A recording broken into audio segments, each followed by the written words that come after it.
Okay, so Raju, thanks a lot for sparing your time for this interaction, and congratulations for your selection in prestigious IIC Bangalore. Thank you, sir.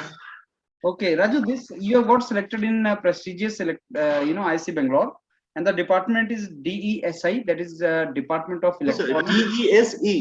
DESE, not S. DESE, Department E. of Electronic System Engineering. System Engineering, DESE department, right? And Yes, this is sir. MTech RA you have got, that is MS program, right? Yes, sir. Okay, so Raju, I want to start from here only. Very brief introduction, your background. If you could tell us when did you graduate, from where you graduated, those details if you can provide us. Oh, yes, sir. Sir, I graduated from NIT Durgapur in 2020. Okay. Okay. Yes, sir. Okay, so NIT Durgapur, what was your CGPA there? Sir, 7.95. Okay, you missed by small marks by 8 CGPA. Yes, sir. That's because of my project. Okay, okay. So Raju, now tell me, where else did you apply because of this your gate score and all, and Uh, from where you got the calls?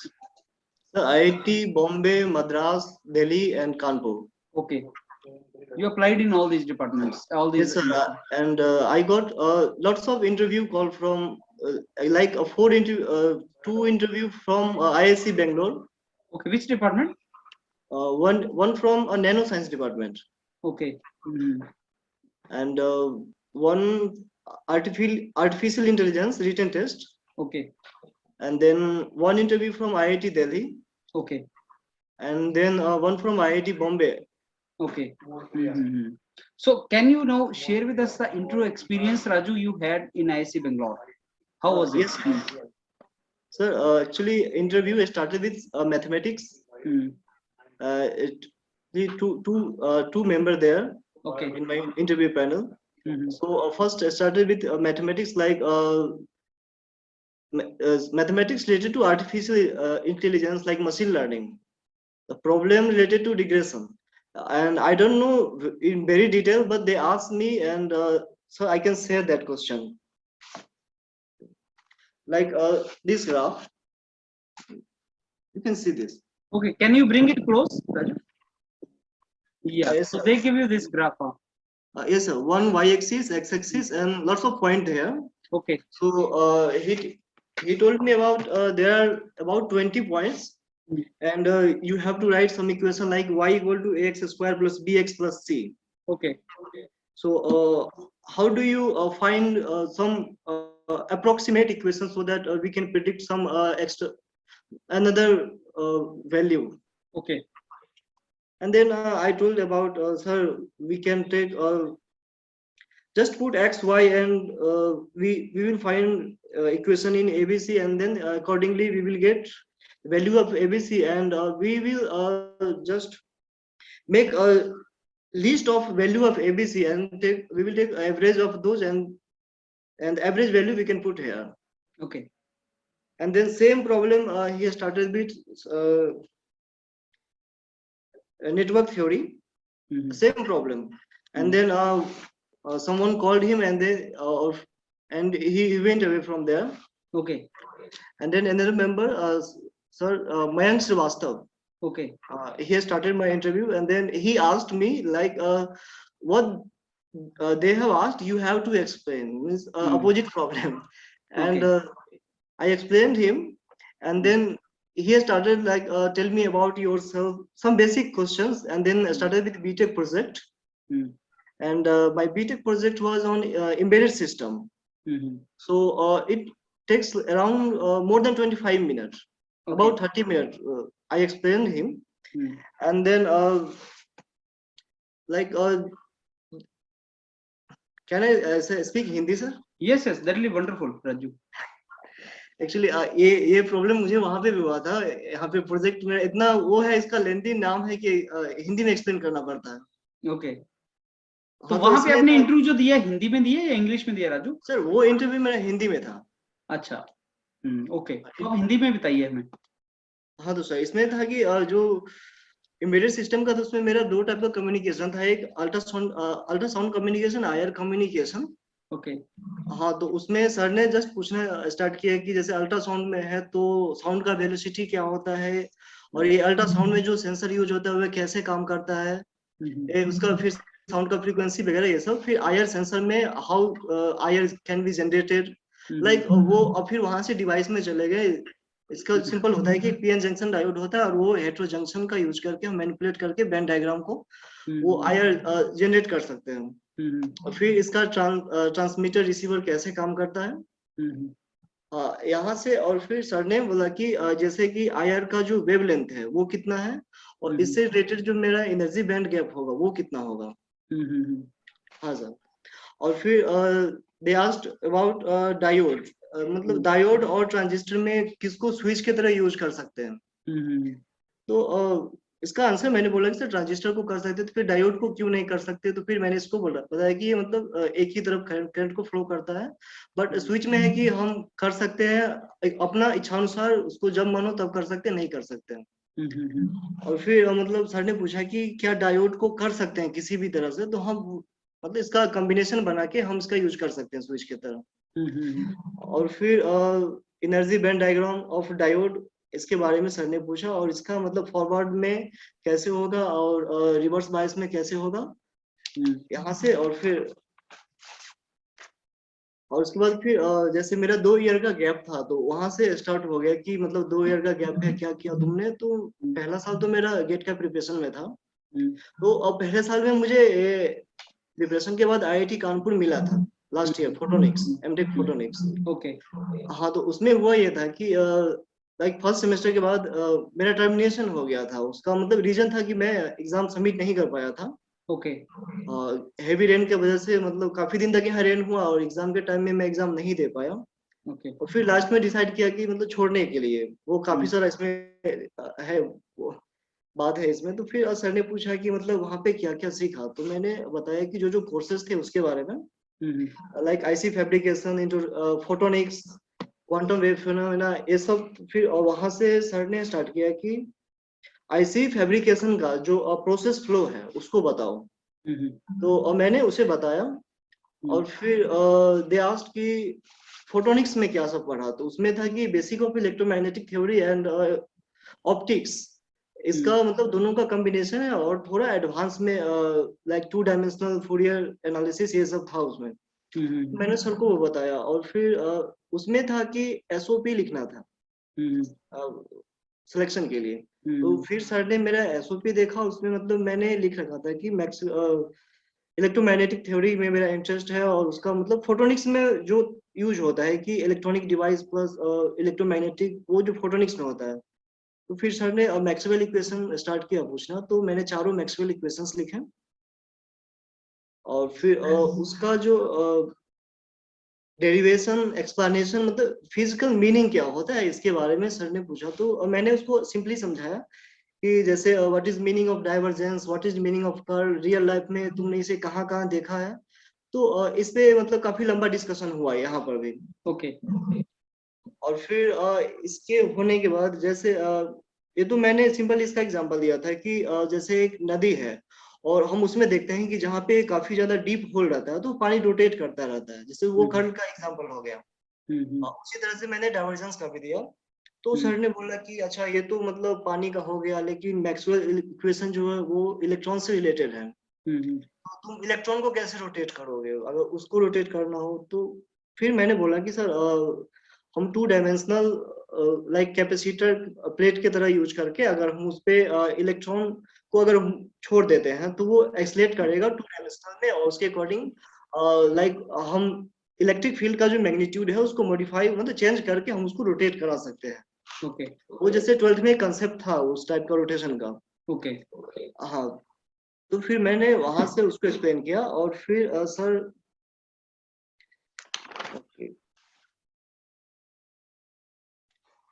और फिर हाँ, sir ने पूछा कि मतलब इसके बाद क्या आपने कोई कोचिंग लिया था, या फिर मैंने बोला सर मेरा सारा प्रिपरेशन खुद से है। तो फिर गेट स्कोर सर ने पूछा, तो मैंने अपना स्कोर बताया। और फिर वहां पे मेरा स्कोर कार्ड रखा हुआ था।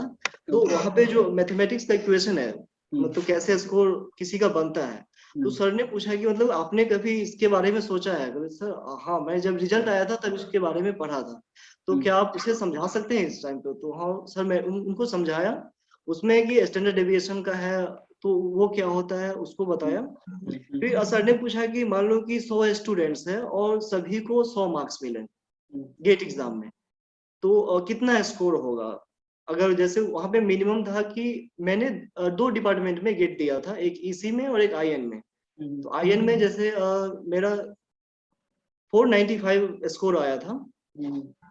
तो उसमें था कि मिनिमम 375 हम असाइन करते हैं। तो सर ने ऐसे बोला कि अगर हम मिनिमम 375 असाइन करते हैं, मतलब जो जिसने जस्ट क्वालिफाई किया उसके लिए, ओके अगर सभी 100 स्टूडेंट को 100 मार्क्स मिले तो स्कोर कितना होगा सबका? ओके फिर मैंने कैलकुलेट करके बोला कि सर 375 ही होगा, तो अब इसका क्या मीनिंग है? ओके तो हाँ, मैंने बोला कि इसका मतलब है कि पेपर बिल्कुल इजी था, इसलिए मतलब सभी को सबने क्वालिफाई कर गया 100, मतलब 100 मार्क्स के साथ, और सबका रैंक 1 ही होगा। और सिंपल मीनिंग है कि क्वेश्चन वेरी इजी था। ओके और फिर सर ने यहाँ से स्टार्ट किया कि लाइक जेई के बारे में पूछा। जेई मतलब बीटेक से पहले के बारे में। ओके हाँ, कि मतलब आपका जेई का रैंक कितना था, आपने वहां पे कैसे प्रिपरेशन किया, कौन से बोर्ड से थे, मतलब अब फिर मतलब मेरा होम टाउन बिहार समस्तीपुर से हूँ मैं। ओके तो वहाँ के बारे में, यहाँ का एजुकेशन मतलब कैसे है, तो मैंने बता दिया जो है वो रियलिटी सर को बता दिया कि मतलब पढ़ाई होता नहीं है, ये रियलिटी है कि मतलब 10th के बाद 12th बिल्कुल नहीं होता है, बच्चे कोचिंग करते हैं या फिर सेल्फ करते हैं। तो इसका प्रिपरेशन मैंने सेल्फ किया था। तो सर ने बोला कि ठीक है, तो तुम्हारा कंसेप्ट अच्छा होगा। और फिर वहां से मोमेंटम के बारे में सर ने पूछा कि कंजर्वेशन ऑफ मोमेंटम क्या होता है, इसे बताओ। और उसके बाद फिर कोलिजन थ्योरी में जो उसका मोमेंटम का यूज वहां पे होता है, तो सर ने कोलिजन थ्योरी में बताया। तो मैंने उसको मतलब एक एग्जांपल से बताया, मतलब इलास्टिक इनइलास्टिक कोलिजन होता है, इसमें क्या होता है। तो फिर इसको एग्जांपल से बताया कि हम सब बचपन में गोली खेलते थे कंचा, तो उसमें ऐसा हम यूज देखते थे, होता था। तो उसमें होता था कि जैसे अगर एक कंचा है, अगर हम उसको मार रहे हैं, तो लाइक इलास्टिक कोलिजन में होता है कि अगर मास एक समान है उसका, ओके तो एक का वेलोसिटी कंप्लीटली दूसरा में ट्रांसफर हो जाता है। तो सर ने बोला कि ठीक है, अगर तो फिजिकली जो हम पढ़ते हैं कि इसमें एक रुक जाता है और दूसरा चला जाता है। तो सर ने पूछा कि अगर मुझे पहला वाला को भी आगे भेजना है और हम जिसको मार रहे हैं उसको पीछे लाना है, इसके लिए क्या करना पड़ेगा? अच्छा तो हम सब तो खेलते थे, तो पता था कि हम अगर उसको नचा के फेंकेंगे तो लगेगा और फिर नचते नचते वापस आ जाएगा। हाँ, तो मैंने उनको बोला कि सर ऐसे अगर मारेंगे तो वो नच के वापस आ जाएगा। तो सर ने पूछा कि मतलब क्या पॉसिबल है कि वो बिना नचे हुए मतलब रोटेट करते हुए पीछे आए? तो फिर मैंने सोचा कि नहीं होगा। तो क्यों नहीं होगा? तो मैंने बोला कि सर चूंकि इसको पीछे लाना है तो मुझे इसको रोटेट करके ही मारना होगा, और उसके लिए यहाँ पे मुझे 2 डायमेंशनल वेलोसिटी का कंपोनेंट होगा। और वो जब रिटर्न आएगा तो उसमें भी वो कुछ ना कुछ रहेगा और वो रोटेट करेगा ही, मतलब स्ट्रेट लाइन में बिना रोटेट किए मतलब ट्रांसफॉर्मेशनल मोशन होता है, वो संभव नहीं है यहाँ पे। तो सर को थोड़ा अच्छा लगा कि हाँ, ये मतलब सिंपल एग्जाम्पल से इसको एक्सप्लेन कर दिया। और फिर केमिस्ट्री में पूछने लगे कि मतलब ये ऑर्बिटल्स क्या होता है, एटॉमिक स्ट्रक्चर के बारे में, और what is meaning of orbitals, मतलब SP DF इसका क्या मतलब? मैंने बोला कि एस फॉर स्फीयर और पी मतलब डंबल होता है।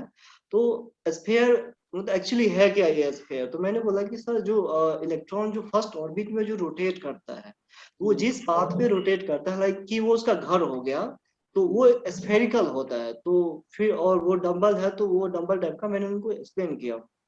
तो फिर हाँ, इसके बाद सर ने मैथमेटिक्स सर ने स्टार्ट किया कि ठीक है, अब ये फिजिक्स हो गया, केमिस्ट्री हो गया, मैथ में जैसे एक फंक्शन था y=x log x। तो क्वेश्चन ये था कि first plot this graph for this function and then analyse this, like मतलब इसका। तो मैंने सिंपली स्टार्ट किया कि जैसे y=x log x है, मैंने y=x का ग्राफ लिया एक, और एक log x का लिया, उसको ग्राफिकली मल्टीप्लाई किया। तो उसमें एक प्रॉब्लम आता था कि जैसे x=0 पे 0 आ गया, लेकिन y log x का जो वैल्यू है वो 0 पे इन्फिनिटी हो जाता है, तो 0 इंटू इन्फिनिटी। तो मैंने एक प्रॉब्लम यहाँ पे क्रिएट कर दिया, मतलब एक जो सिंपल वे होता है उसमें। तो सर ने बोला कि अब इसको कैसे सॉल्व करोगे? तो इसमें मतलब थोड़ा टाइम लगा। तो सर ने मतलब थोड़ा हिंट किया कि थोड़ा कैलकुलस यूज करो, तो फिर मैंने सोचा कि अच्छा लिमिट लेके देखते हैं, तो फिर लिमिट से आ गया, मतलब हाँ इसको हम लिमिट लेके करेंगे तो अगर 0 पे 0 आएगा, और फिर ये पॉइंट लाइक जैसे मैक्सिमा मिनिमा कैसे होता है, तो फिर मैक्सिमा मिनिमा करके उसमें मिनिमा आता था, तो मिनिमा फाइंड किया, और वो ग्राफ जैसे होता है उसको फिर मैंने प्लॉट करके दिखा दिया, तो वो ग्राफ सही हो गया। और फिर इसके बाद सर ने मतलब बोला कि ठीक है अभी तक तो तुम्हारा इंटरव्यू सही है, और फिर बोला कि ठीक है इंटरव्यू खत्म हो गया, अब हम कुछ और पूछते हैं, मतलब तुम्हें मतलब तुम्हारा घर बिहार है और तुम्हारे आसपास काफी सारे कॉलेज है, आईआईटी पटना हो गया, बीएचयू है, कानपुर है, तो तुमको वहां क्यों नहीं जाना है, यहाँ पे क्यों आना है? तो फिर मैंने सर को बताया कि मतलब वहां पे नहीं जाने का रीजन कि मतलब यहाँ पे जो है कि मैं रिसर्च करना चाहता हूँ, और रिसर्च से ओरिएंटेड सभी चीज है यहाँ पे, उसका इन्वायरमेंट है, और जो मतलब अभी जो एक जनरल सिनेरियो चल रहा है कि जैसे गवर्नमेंट ने कुछ किया, वो साइंटिफिक हो ना हो, ज्यादातर ये इंस्टीट्यूट उसके अकॉर्डिंग अपना मतलब रिसर्च कुछ भी पब्लिश कर, अच्छा बोलते हैं न्यूज में हम इस पे कर रहे हैं, गाय पे कर रहे हैं, गोबर पे कर रहे हैं, तो इस टाइप का इन्वायरमेंट हो जाता है, और मतलब जो नहीं होना चाहिए एक रिसर्च इंस्टीट्यूट में उस टाइप का प्रैक्टिस होता है। तो फिर सर ने बोला कि अच्छा यहाँ पे ये सब नहीं होता है, तो सर यहाँ पे ऐसा कुछ नहीं होता, अभी तक मैंने न्यूज में नहीं देखा, और ये जगह मुझे परफेक्ट लगा। और फिर इसके बाद सर ने मुझे एक्चुअली काफी देर हो चुका था, मोर देन 2 आवर्स का ये इंटरव्यू हुआ था, तो सर ने मुझे जूस ऑफर किया। फिर मैंने हाँ बोल लिया, बोला कि ठीक है हम तुम्हारा नाम हमारा इंटरव्यू 2 घंटे तक चलता रहा। हाँ सर, अभी तो मैंने काफी जल्दी में बोला, लेकिन वहां पे था मुझे एक्सप्लेन करना होता था, सर भी ऐसा था कि सर बैठे बैठे थक गए थे, तो वो फिर चलने लगे। तो आपको क्यों लगता है इतना लंबा इंटरव्यू क्यों लिया राजू उन्होंने आपसे? हाँ नॉर्मल सर, तो इंटरव्यू लंबा कम होता है। एक्चुअली मेरा गेट स्कोर काफी कम था, सर ने रीजन भी दिया कि तुम्हारा गेट स्कोर काफी कम है और इस स्कोर पे यहाँ होता नहीं है। कितना गेट स्कोर है आपका? Sir 436 sir. अच्छा, तो अच्छा फिर उन्होंने बोला कि इस पे होता नहीं है, लेकिन हाँ फिर भी उन्होंने आपको लिया। हाँ, तो फिर मतलब उनको इंटरव्यू मतलब ऐसा था कि मतलब जो भी पूछ रहे थे मैं उसको एक्सप्लेन कर रहा था कि सिंपल मीनिंग के साथ कि आपका जो गेट है ये कौन से सब्जेक्ट के साथ लिखा है आपने? सर इसी से हुआ है इसमें। इसी से हुआ है। हाँ ओके। एक्चुअली ये जो 436 है ये मेरा लास्ट ईयर का गेट स्कोर है, इस बार का तो उससे भी कम था, वो मैं डिप्रेशन में चला गया था वो टर्मिनेशन की वजह से। हाँ तो फिर उसका इसमें यूज हो गया लास्ट ईयर का, और फिर मैंने बोला, सर ने बोला कि इतना कम स्कोर है, फिर तो बोला सर मुझे पता है कि इस पे नहीं होगा, फिर भी हम देखते हैं, मैंने ऐसा नहीं बोला कि सर आप मुझे ले ही लीजिए, मैंने बोला कि ठीक है सर आप इंटरव्यू लीजिए, अगर आपको लगे तो ठीक है, नहीं तो कोई बात नहीं है। तो इतना लंबा यही इंटरव्यू था, काफी मतलब क्वेश्चन पे क्वेश्चन काफी डीप मीनिंग में सर चले जाते थे, जैसे जैसे उसमें था कि आयर कम्युनिकेशन में, तो सर ने पूछा कि ये कैसे होगा, जनरेट कैसे होगा आया, तो फिर मैंने उनको बताया कि ये सिंपल डायोड है और हेटेरो जंक्शन का यूज करके मतलब हम काफी इंटेंस उसका यूज जनरेट कर सकते हैं। फिर हेटेरो जंक्शन से स्टार्ट हो गया, मतलब ऐसे करते करते करते करते, और फिर हाँ एक चीज मैं भूल गया, मॉसफेट के बारे में सर, मॉसफेट के बारे में ही पूछा कि मॉसफेट का जो वो कैपेसिटेंस का जो होता है डिफ्यूज, लाइक मैं भूल रहा हूँ एग्जैक्टली उसका टर्म, अलग अलग उसका रीजन होता है कैपेसिटेंस का, कि इन्वर्जन रीजन, सैचुरेशन रीजन, तो इस सब के बारे में। और उसमें था कि एक मतलब हायर फ्रीक्वेंसी पे लोअर फ्रीक्वेंसी पे उसका कर्व चेंज होता है, तो उसको मैं एक्सप्लेन करना था, उसको किया। और फिर उसका बैंड डायग्राम सर ने पूछा, तो मैंने गलती से जो कैपेसिटेंस का होता है एनर्जी बैंड डायग्राम उसको बना दिया, बोला कि नहीं पहले इसके बारे में सोचो फिर बताओ। तो मैंने बोला कि सर नहीं ये गलत मैंने कर दिया, तो फिर मैंने सही बनाया, तो सर मतलब ऐसा था कि लास्ट लास्ट तक मैं सही अप्रोच कर देता था, तो सर मतलब खुश हो जाते थे, और आगे बढ़ते गए फिर ये सब स्टार्ट हो गया। फिर लास्ट में सर ने पूछा कि इतना लंबा इंटरव्यू हुआ तो मतलब तुमने क्या सीखा, तो मैंने बोला कि सर मेरा पहले तो लैंग्वेज का प्रॉब्लम है, तो उसको लेकर के मैं काम करूंगा, और ये भी बोला कि तुम घर जाके क्या करोगे, तो मैं बोला कि सर मैं पहले तो रिसर्च पेपर पढ़ूंगा कि रिसर्च पेपर लिखते कैसे हैं, और फिर अपना लैंग्वेज को इंग्लिश में मतलब कैसे अच्छा से कम्युनिकेट करें इस पे काम करूंगा, और फिर बस इतना ही पे वो सर ने बोला कि ठीक है अब हो गया, अब तुम जा सकते हो। और फिर वो मेरा लास्ट में था, तो सर भी चले गए। इस तरह से मतलब मोर देन 2 आवर्स का हुआ इंटरव्यू। चलो that was wonderful. And Raju आपने सही बोला कि अगर गेट्स को बहुत ही कम है तो नॉर्मली आईआईएससी में लेते नहीं है, लेकिन आपका लिया है बिकॉज मेरे ख्याल से उन्होंने देखा होगा कि आप अच्छा रिस्पॉन्स कर रहे हैं, आपने जो क्वेश्चंस आंसर करते गए और इवेंचुअली सिलेक्ट कर लिया। अब ये इस डिपार्टमेंट के बारे में कुछ बताओ, ये डिपार्टमेंट है क्या? Department of electronic system and engineering, क्या डिपार्टमेंट है ये? सर बेसिकली इसमें होता है कि सिस्टम डिजाइन होता है। लाइक मैंने जो सर को लिया तो उसमें था कि जैसे VLSI माइक्रो इलेक्ट्रॉनिक्स इससे रिलेटेड है। तो वहां पे जो मेरा रिसर्च का एरिया होगा कि लाइक हेट्रो जंक्शंस हो गया, उसमें जो डिवाइसेस अभी आ रहे हैं जैसे लेजर हो गया, इस पे जो काम हो रहा है तो उससे रिलेटेड काम होगा। उसमें एक जैसे फ्लोरीन है कार्बन का एक, वो 2 डायमेंशनल, तो उससे रिलेटेड भी रिसर्च एरिया इसमें चल रहा है। तो इसी पे मतलब है कि आपको सिंपल मैन्युफैक्चरिंग से लेकर के आपको एक सिस्टम डिजाइन करके देना है, तो सिस्टम लेवल तक का काम करके देना है अकॉर्डिंग टू प्रोजेक्ट आपको जो दिया जाएगा उस पे। तो यही होता है। और बेसिक उतना डिटेल मुझे भी पता नहीं है एग्जैक्टली होता क्या है। तो अच्छा, तो मैंने, करियर अपॉर्चुनिटीज अच्छी निकल जाती है राजू यहाँ से? हाँ सर मैंने देखा उसका मतलब जो थोड़ा पे पढ़ा तो उस पे लिखा है कि हाँ प्लेसमेंट 100% होता है और अच्छा खासा होता है। मतलब जो माइक्रो इलेक्ट्रॉनिक्स VLSI का है और इसका है, तो इसका मतलब VLSI का जो इंटेक है वो 16 है और इसका 35 है DESE का। तो वो सबका एक साथ ही होता है और हो जाता है। चलो दैट इज वंडरफुल राजू। और अभी मेरे ख्याल से आपने फाइनलाइज कर लिया होगा इसी को, या you are waiting for some more results to come? नहीं नहीं नहीं, ये मेरा फेवरेट था। मैंने वैसे सोचा नहीं था एक्चुअली सर। हुआ ये था कि मैं तो लास्ट में गया था, जो कैंडिडेट मेरे से पहले जाते तो मैं उनसे पूछा कि मतलब क्या पूछ रहे हैं सर, ऐसा होता है जनरली। तो वो लोग बता रहे थे कि वो आपको बस ये रीजन दे रहे हैं कि हम तुमको क्यों नहीं ले रहे हैं। अच्छा। तो मैं तो श्योर था कि मेरा तो नहीं होने वाला है, तो इसलिए मतलब फिर भी मतलब ऐसा कुछ बोला नहीं।